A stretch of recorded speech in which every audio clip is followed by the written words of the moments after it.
किस्सा छत्तीसगढ़ का है। रायपुर से बिलासपुर जाते हुए हाईवे पर करीब 60 किलोमीटर की दूरी पर एक गांव है विश्रामपुर। 5-7 हजार की आबादी का गांव है। ऊपरी तौर पर इतना सामान्य है कि शायद ही किसी की नज़र जाए, लेकिन छत्तीसगढ़ में कम ही लोग ऐसे होंगे जिन्हें मालूम होगा कि यहाँ 18वीं सदी का the city of the rest कितना महत्वपूर्ण पड़ाव है, खासकर धर्मांतरण करने वाले गैंग के लिए। क्रिश्चियन समुदाय तो इसे अपना एक तीर्थ स्थल तक मानता है, जबकि अन्य लोग क्रिश्चियन समुदाय का वो हेडक्वार्टर मानते हैं जहाँ से गरीब आदिवासी लोगों को ईसाइयत का जाम पिलाया गया। छत्तीसगढ़ के कोने कोने में फैले ईसाई धर्म की धारा यहीं से निकली है।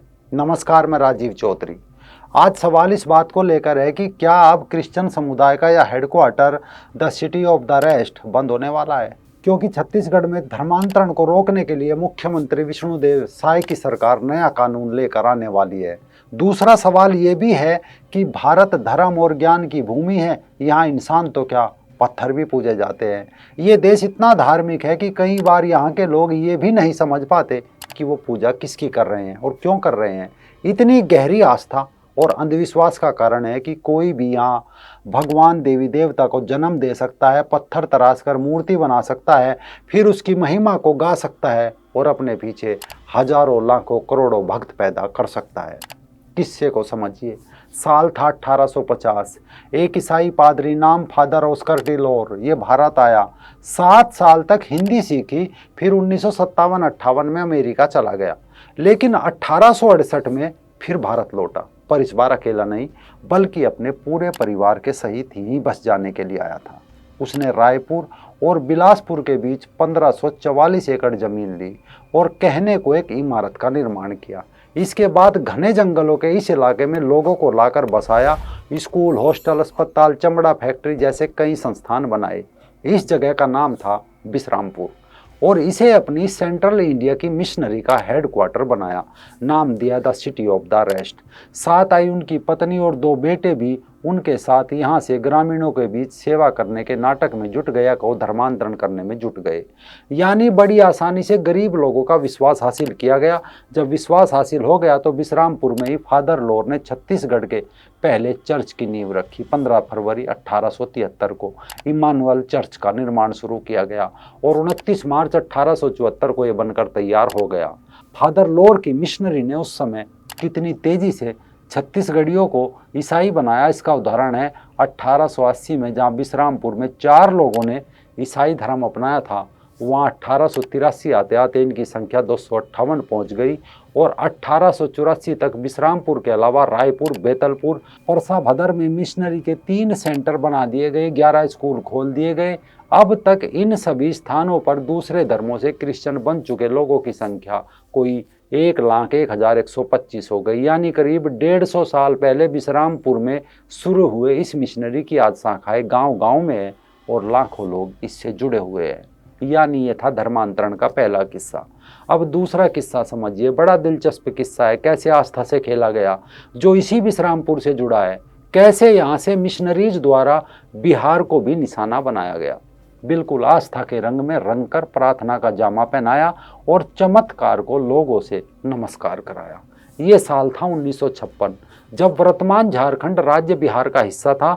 खदानों में कोयला खोदा जा रहा था, जिनमें अधिकांश मजदूर या तो बिहार के थे, लेकिन कुछ मजदूर बिलासपुर से भी थे। उस दिन मंगलवार का दिन था। 12 जून की तपती गर्मी के बीच दोरी कोयला खदान में एक बिलासपुरी मजदूर नाम रूपा सतनामी कोयले की खुदाई कर रहा था। अचानक रूपा सतनामी को एक आवाज़ सुनाई दी। ये आवाज़ सिर्फ रूपा सतनामी को ही सुनाई दी। आवाज़ हिंदी में थी, जो कह रही थी, धीरे से प्रहार करो, मैं यहाँ हूँ।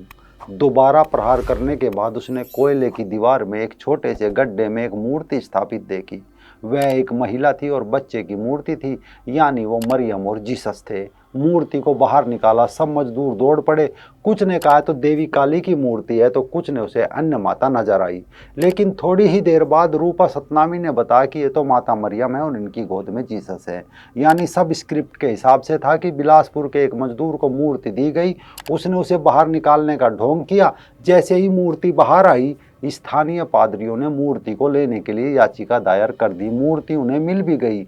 ये प्रतिमा बोकारो थर्मल के सेंट एंथोनी चर्च में रखी गई। ये एक ऐसा गांव है जहां एशिया का सबसे पुराना थर्मल पावर प्लांट भी है। जिस स्थान पे मूर्ति पाई गई थी उसके नाम पर उस मूर्ति का नाम धोरी माता रखा गया। स्थानीय लोगों के लिए चमत्कार से कम नहीं था। कानाफूसी शुरू होने लगी। गरीब, अनपढ़, अशिक्षित लोगों के बीच अफवाह तक फैला दी गई कि माता के दर्शन से सभी पाप धुल जाएंगे, सभी कष्ट मिट जाएंगे, गरीब अमीर बन जाएगा और बीमार बिना दवा के ठीक हो जाएंगे। अफवाह के पहिया नहीं होते, लेकिन अफवाह तो अफवाह होती है। इतनी तेजी से फैली कि धोरी माता उस इलाके की सबसे बड़ी माता बन गई, जिसकी आड़ में धर्मांतरण का खेल खेला जाने लगा, क्योंकि माता मंदिर में नहीं चर्च में विराजमान थी। यानी तब के बिहार, आज के झारखंड में जहाँ धोरी माता के नाम से धर्मांतरण किया गया, वहाँ छत्तीसगढ़ में the city of the rest बनाकर धर्मांतरण किया गया। आज राज्य की करीब 32% आबादी आदिवासी है। इसमें सरगुजा, बस्तर के ग्रामीण इलाकों में रहने वाले आदिवासियों के लिए धर्मांतरण बहुत बड़ा मुद्दा है। साल 2011 की जनगणना के अनुसार छत्तीसगढ़ की कुल आबादी 2,55,00,000 थी, जिनमें ईसाइयों की संख्या 4,90,000 थी। यानी ईसाई कुल आबादी के करीब 2% है। साल 2021 की जनगणना अभी नहीं हुई, हो सकता है आंकड़ा दुगना हो। राज्य में रोमन कैथोलिक वर्ग की जनगणना करीब 2.5 लाख और मेन लाइन चर्च, जिसमें church of north India, Mennonites, Lutheran आदि शामिल है, इनकी जनसंख्या भी करीब 1.5 लाख के करीब है। यही कारण है कि सरकारी स्कूल तक में भी हेड मास्टर छोटे छोटे बच्चों को धर्म परिवर्तन को लेकर सीधे शपथ दिला रहे हैं। इसे रोकने के लिए मुख्यमंत्री विष्णुदेव साय के नेतृत्व वाली राज्य सरकार अब नया कानून लेकर आई है। छत्तीसगढ़ के संस्कृति मंत्री बृजमोहन अग्रवाल का कहना है कि हमारी सरकार इसी सत्र में धर्म स्वतंत्र विधेयक लाएगी। विधेयक के अनुसार अगर कोई व्यक्ति दूसरा धर्म स्वीकार करना चाहता है तो उसे कम से कम 60 दिन पहले, 2 महीने पहले अपनी पर्सनल डिटेल्स के साथ एक फार्म भरना होगा और इसे डिस्ट्रिक्ट मजिस्ट्रेट के पास जमा करना होगा। कई दिन पहले भी बृजमोहन अग्रवाल ने कहा था कि ऐसी बहुत सी शक्तियां हैं जो विदेशी फंड के आधार पर छत्तीसगढ़ की डेमोग्राफी और इकोनॉमी को बर्बाद करने की कोशिश कर रही है। अब अंग्रेजी अखबार द इंडियन एक्सप्रेस की रिपोर्ट के अनुसार प्रस्तावित विधेयक के तहत अगर छत्तीसगढ़ में रहने वाला कोई व्यक्ति धर्म परिवर्तन करना चाहता है तो उसे कम से कम 60 दिन पहले व्यक्तिगत विवरण के साथ फार्म भरकर डिस्ट्रिक्ट मजिस्ट्रेट के पास जमा करना होगा। इसके बाद डिस्ट्रिक्ट मजिस्ट्रेट पुलिस से व्यक्ति के धर्म बदलने के पीछे के वास्तविक इरादे, कारण और उद्देश्य का आकलन करने को कहेंगे। इसी तरह धर्मांतरण समारोह का आयोजन करने वाले व्यक्ति या संस्था के भी इसी तरह कम से कम 5 महीने पहले फार्म भरकर देना होगा। ऐसा बताया जा रहा है कि इसे धर्म स्वतंत्रता विधेयक का मसौदा तैयार है, जिसमें किसी चीज़ का दुरुपयोग करके बलपूर्वक, अनुचित प्रभाव दिखाकर, जबरदस्ती, प्रलोभन या धोखा देकर किसी से शादी करके भी धर्म परिवर्तन नहीं किया जा सकता। अगर डीएम को इसकी सूचना मिलती है तो वो इस तरह के धर्मांतरण को अवैध करार दे देंगे। विधेयक में ये भी कहा गया है कि नाबालिग महिलाएं, अनुसूचित जाति या अनुसूचित जनजाति के सदस्यों का अवैध रूप से धर्म परिवर्तन कराने वालों को कम से कम 2 साल और अधिकतम 10 साल की जेल होगी। साथ ही उस पर न्यूनतम 25,000 रुपये का जुर्माना लगेगा। वही सामूहिक धर्म परिवर्तन पर कम से कम 3 साल और अधिकतम 10 साल की सजा और 50,000 रुपये का जुर्माना होगा। कोर्ट धर्म परिवर्तन के पीड़ित को 5 लाख रुपए तक का मुआवजा भी मंजूर कर सकता है, लेकिन ये कानून उन पर लागू नहीं होगा जो अपने पिछले धर्म में दोबारा धर्म परिवर्तन करके वापस जाना चाहते हैं। यानी ये कानून घर वापसी पर लागू नहीं होगा, बाकी सभी पर लागू होगा।